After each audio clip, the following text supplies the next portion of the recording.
get this recording started again. My guest today is Charlotte King. We're talking about earthquakes. She has the ability to predict earthquakes. But 2012 is supposed to be the end of the Mayan calendar, you know, and supposedly we've got all of these things happening here. What do you see coming for us? Well, I mean, now we've got FEMA talking about putting troops on the streets because Americans won't necessarily follow their orders. Some of us won't line up on the Kmart parking lot to get a vaccination. What do you see going on? What do you see happening here? And now the government has gone around building these deep underground military bases, the dumb bases. They've gone around building, and it looks like they are preparing for something of a tremendous magnitude. What do you think is going on? What do you think is happening? Oh, wow.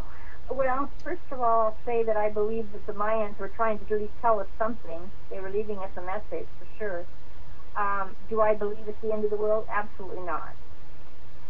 Do I believe it's different at the end of time as we know it? Most likely so. What will happen? Your guess is as good as mine. My first thought would be that we will have some kind of a major solar event.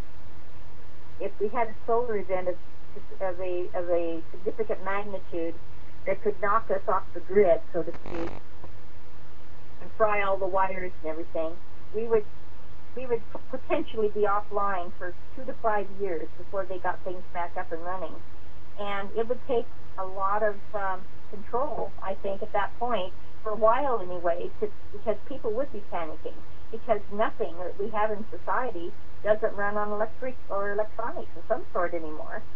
Doors open, cash registers, credit cards, gas, water, gasoline, vehicles. I mean, everything we have runs on something to do with the electrical systems out there. And if none of them work, people would panic. There's no question. And so life as we know it would definitely end. But would life end? I don't think so. I don't think so. I think that there's a real possibility that the sun is going to get extremely active. It has in the past. It's put me in the hospital several times, and for the most part, it wouldn't. It's only by just by the luck of the draw that we haven't been blasted before. They were in the 1800s. It burned all the telegraph wires and everything up, and of course we've had blackouts, in different areas from the sun, and but mostly we've been really lucky that just getting glancing blows and enough to bother satellites and stuff that you figured that there would be no television, no radio, no TV, no internet, no cell phones. Nothing would work, and it would be a very terrifying time for people, especially people that rely on those things on a daily basis. I can imagine. I mean, when my computer goes down, there's almost a moment of panic there. Yes, because you're losing your communication. And there's no way to back it up. There's no way to back it up. Well, let me ask you about that grid. Now, I've talked about this. You're talking about the failure of our electrical system. It could be from a sunspot. As you said, almost 100 years ago, there was one of these sunspots or solar flares. It was a solar flare. A solar flare, and it burned out all the electric lines. Now, I've made the statement here. I've been pushing a concept called Liberty Villages. And the idea of a Liberty Village is just simply you restore the self-sufficient family farm. You grow your own food and you generate electricity. Matter of fact, I've got a solar generator up on my website right now that you can purchase. And if you've got a low-cost structure like a teepee or a yurt, and you put a solar-powered generator in it, you've got the electricity, you've got everything. I said Obama's idea of greening America is to sell the top of that mountain to a bunch of Chinese investors so they can bring over windmills made in China, put them on top of the mountain, pipe the electricity down to the, as long as everything's working, as long as all the lines are intact, they can pump the electricity down to you and you can pay for it. Why don't we just put a solar and a wind generator on the roofs of our homes and not worry about the electric lines and the maintenance of the electric lines and the natural disasters that we know are going to ensue? I'll tell you, Clay, I am totally a layperson in this. I don't know anything specific about electric and how it runs and things like that, but I do know from what I've read and what I believe that these flares would be significant enough. If you have solar panels on your roof, it's going to fry them. It won't do you any good. You're going to have to start from scratch. And I am a firm believer that each of our metropolitan areas should be required to have a area that's under, a big area under concrete, buried, that they have a full set of solar panels and equipment there that they can set up. So we will have running water and sewer service, and we will have gasoline in 2 or 3 stations in each city. And I think they should be required, that they should have some kind of a solar backup and have it underground shielded. So if that flare comes, it won't fry that unit, and it can be put out after the fact. Because, the radiation from a flare that high could create, all kinds of problems as well. Sadly, there's a lot of loss of life because people with pacemakers, that's electrical too. Now, everything. Somebody on one of my other chat rooms is asking about HAARP. Now, we get reports that HAARP is responsible for some of these earthquakes, and HAARP is certainly an atmospheric heater. We know that. It is, but it's high frequency. We're talking low frequency. Tesla said the lower the frequency, the longer the wave, the further it travels. And there is no known shielding on this planet that can shield that low frequency. And HAARP is high frequency, and you can shield high frequency. And it doesn't have the capability, I don't think, to do the damage and give me the precursors that I am seeing before each of these 7s. I just don't think it's HAARP. HAARP is causing all kinds of problems with the mind. I'll go that far. We go through days that I call our stupid days, and we know that they're jacking it up, because I'll look at the cat and call it a dog. I'll say, where is my purse? And it might be on the dishwasher, but I'll say the stove, the refrigerator, the microwave. I know it's an appliance, but the word isn't there. And I'm not the only one that goes through this. And we just call them our stupid days. We'll usually get it about 3 to 5 days when they're jacking up the frequency at HAARP. I don't like it. I think it's a dangerous facility, but I don't believe that's the cause of the earthquake. I don't know what's causing the earthquake. I will tell you that I see precursor earthquakes, and within 7 days after the precursor earthquakes show up, and they're always in the same spot, the quakes hit. Well, Tesla said he could create quakes, didn't he? Absolutely, he could create earthquakes. And all you have to do is take match the frequency of whatever area that you're looking at. We'll say a building, even for that matter, because there are demolition people that do use sound or vibration to create demolitions of large buildings now. And you match the frequency and you amplify it by 10 times at a 10 amp low frequency, and it matches the frequency to where the point where the building just begins to crumble after 72 hours. And it's a real way to be able to do things like that, and I think it's very possible to do it. Tesla proved it was possible to do it, and as I said, demolition people are doing it to create a way to bring down buildings without explosives, just using sound. People have been talking in the chat room about the chemtrails, and that's a little out of your range of. But we're seeing these things happen. It's affecting our weather. It's affecting our snow. It's affecting our water. It's affecting our food, isn't it? Mm-hmm.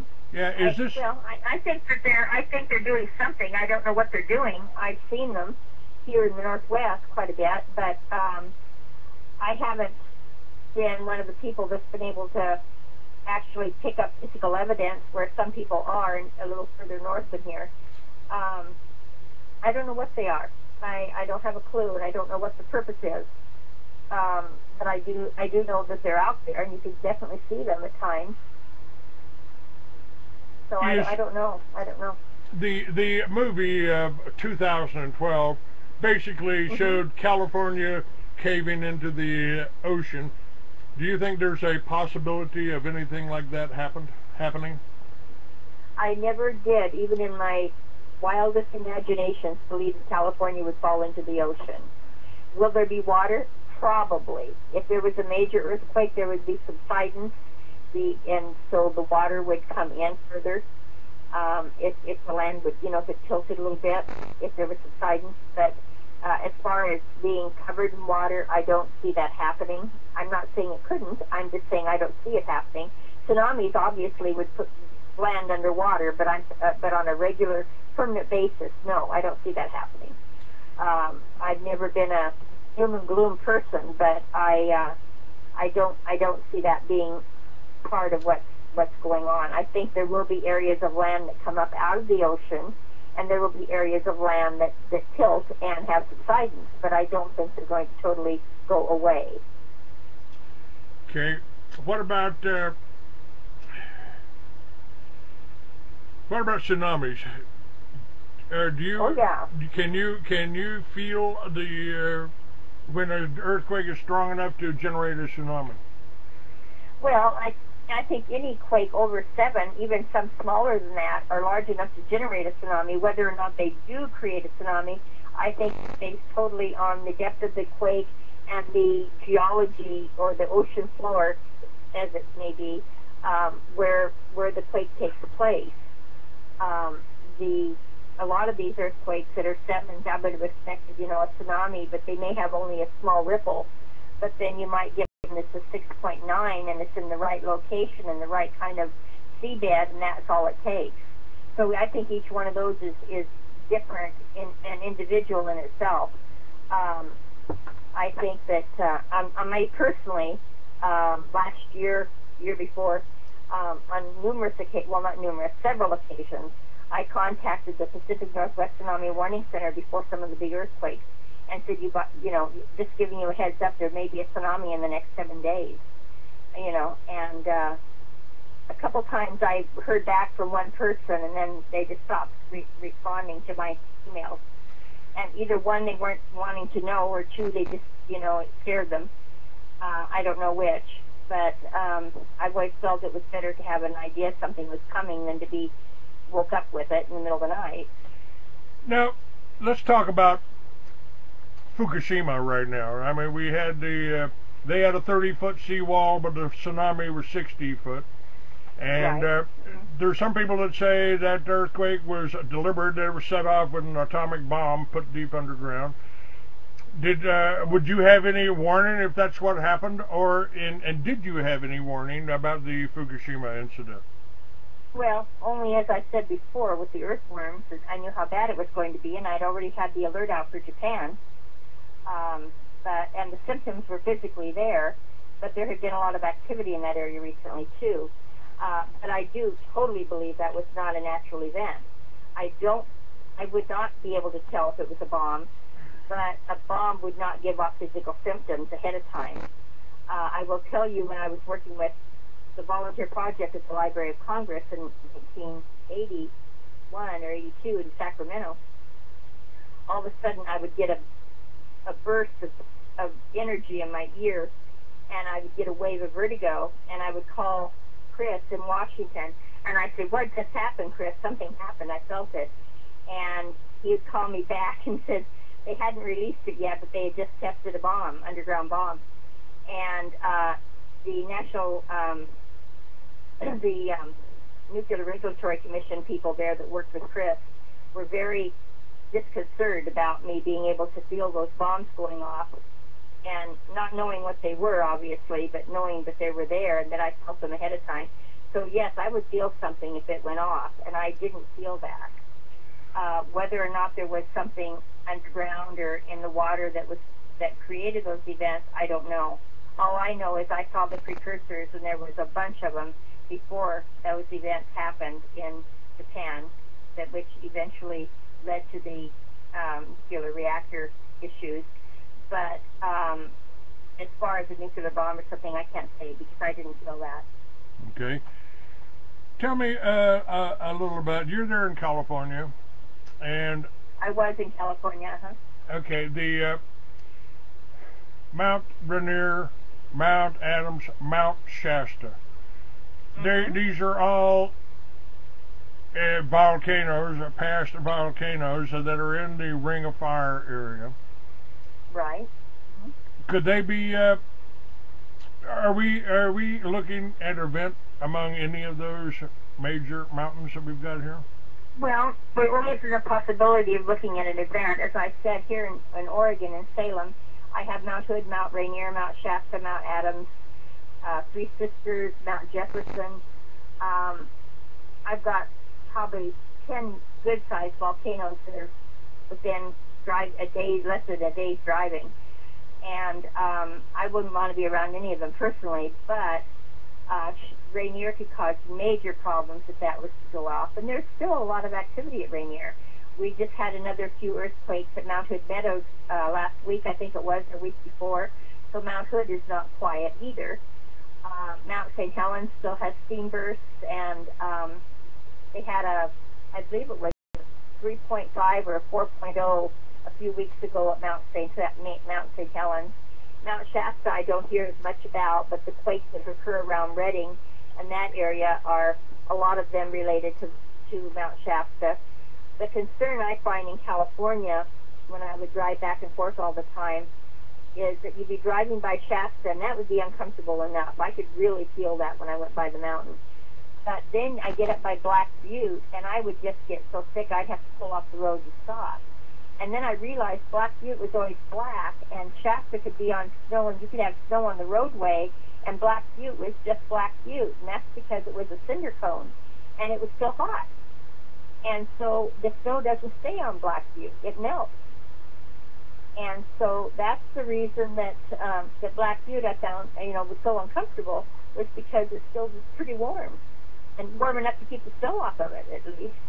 And it was one of the vents or cinder cones from Mount Shasta.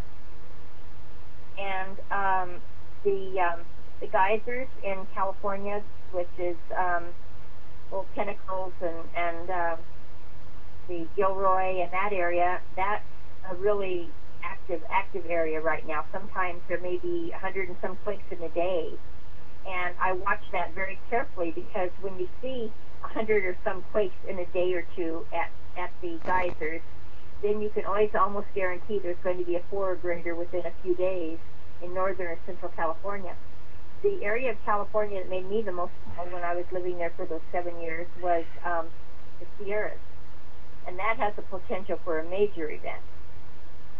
If the Sierras had an event like St. Helens, within a few hours, the Kern and the King rivers would be blocked with mud, and the water supply would be gone for Southern California. We never think about a volcano in the Sierras, no, and it was or in the Rockies. Massive, in the Rockies, actually. Volcano. If you do an overview of that mountain, you'll see that Mono, Mammoth, Bishop, Bridgeport, Ridgecrest, China Lakes, the whole bunch. It's just the rim of one huge caldera, and Highway 360 goes through the middle of it. And somebody said, well, we would get a warning. And I said, well, you've got a 32-inch bulge going through the middle of it. Why do you not call this a warning? Because if you have something that's swollen, gone up in size, 32 inches overall, a large distance, that's a lot of pressure. It's a tremendous amount of pressure. And one of the things that, I found that back in 1980, I was doing a lot of research on this stuff, and the naval rocket test sled at China Lakes they had to dismantle it because of the bulge underneath it. It wasn't accurate anymore. And so there's a tremendous amount of pressure there, and so people are getting the warnings. They just aren't paying attention to them. Well, that's kind of typical for people, isn't it? I think so. Probably true. And the Sierras causes severe stomach pain. The only way I can describe it is instantaneous hard labor. And I spent many hours in this area hospitals in Sacramento with symptoms with that particular area. And it just, they could actually time contractions, seriously. And they did in numerous occasions. And then the volcano would have a 5.5 or greater earthquake. That was on early 1980s because St. Helens and Mount Hood, Mount Rainier, Mount Shasta, and the Sierras were all kind of playing back and forth. There was activity in all of those areas. Is there? Go ahead. Is there is there any kind of pattern here? I don't know if there's a pattern, but I tell you in 1867, St. Helens, Rainier, Shasta, Hood, and Adams were all erupting simultaneously. In 1867? Uh-huh. I've never heard of anything like that. They're certainly not talking about that in our history books, are they?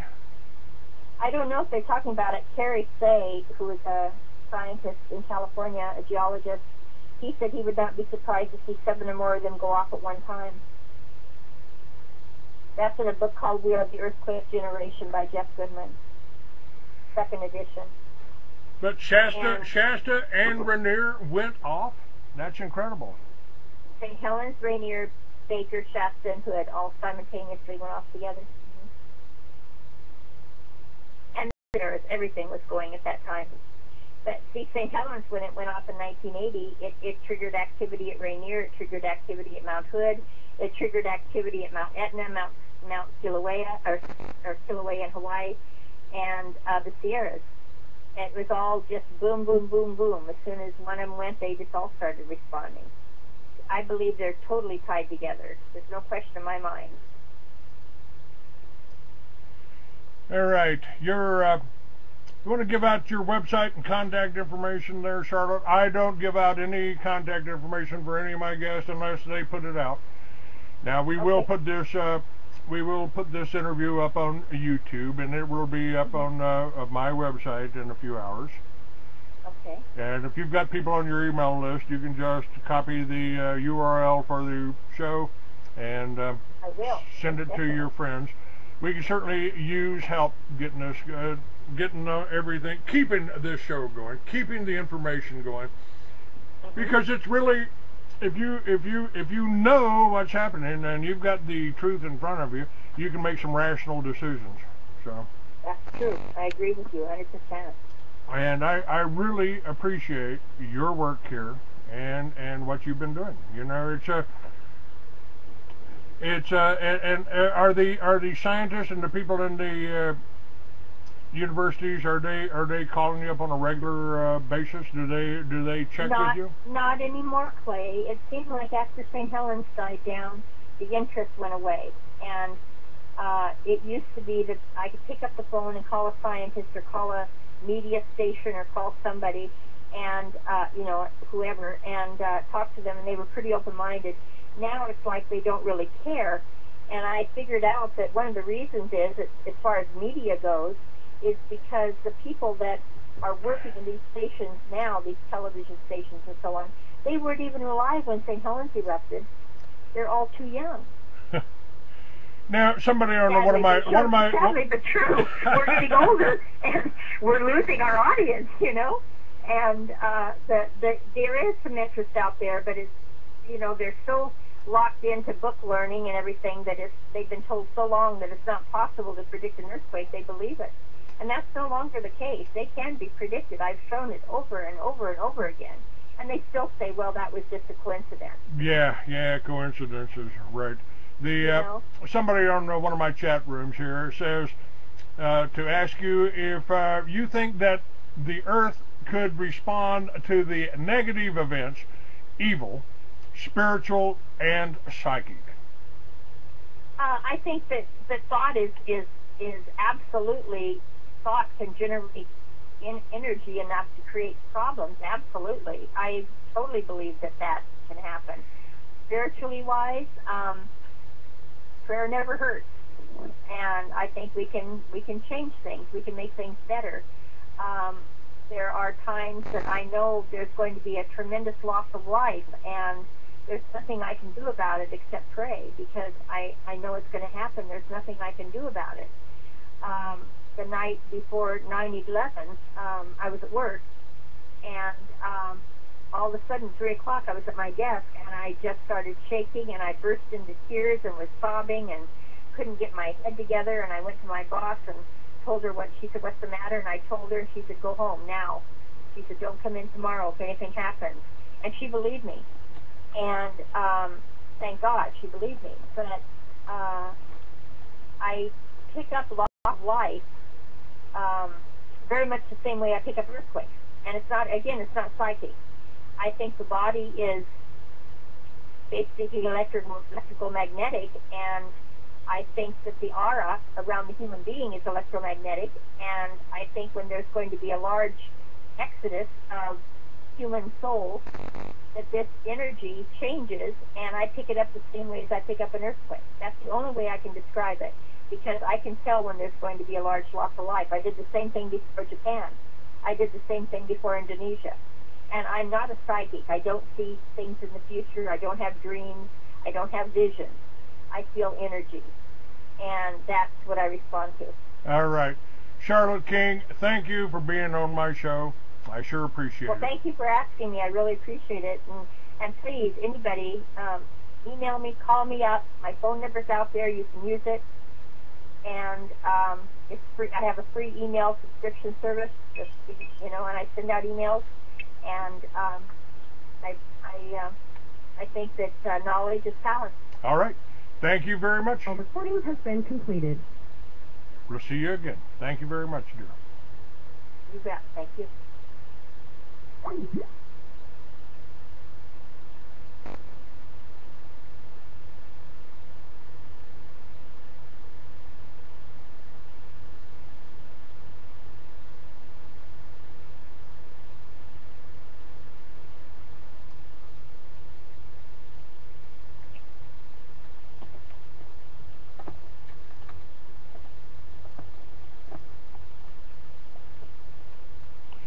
And she did say that HAARP was high frequency, the quakes are low frequency, so she doesn't think it has anything to do with HAARP.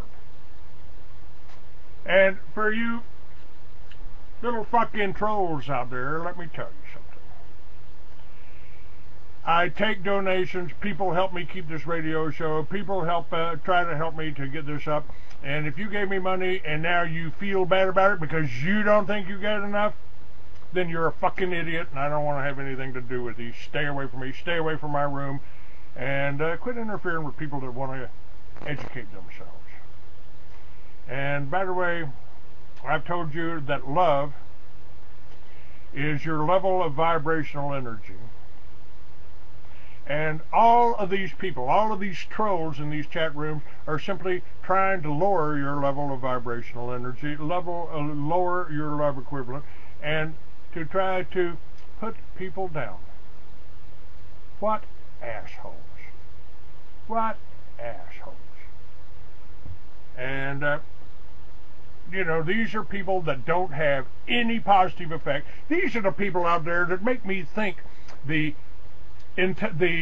Illuminati